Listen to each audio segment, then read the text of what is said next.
আসসালামু আলাইকুম। দেখছেন আজকে বাচ্চা নেমে দিছি ছোট একটা নোংরা পানির ভেতরে।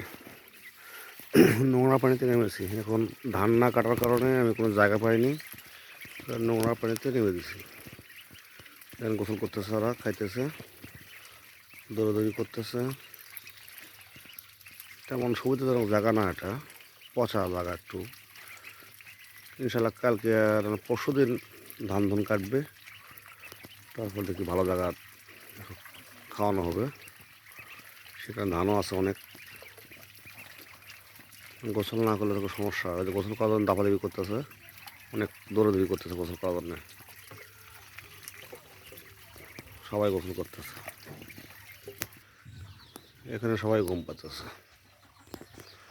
আর অনেক টেনশনে আছে, বন্দি কারখানায় বসে রয়েছে।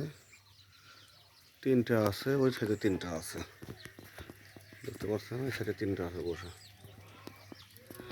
6টা কবুতর, বাইরে একটা আছে, ওটা এখনো ঢোকেনি। অনেক কষ্ট হয়েছে। ইনশাল্লাহ কালকে ধান কাটবে এগুলো, তারপরে বাচ্চাগুলোকে গোসল করাবো ঠিকভাবে। এখনো গোসল করাতে পারিনি।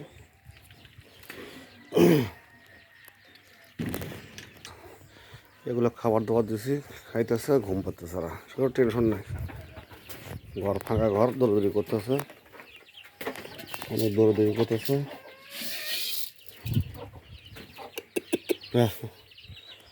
অনেক দৌড়দৌড়ি করতেছে, খাবার খাইতেছে ওরা।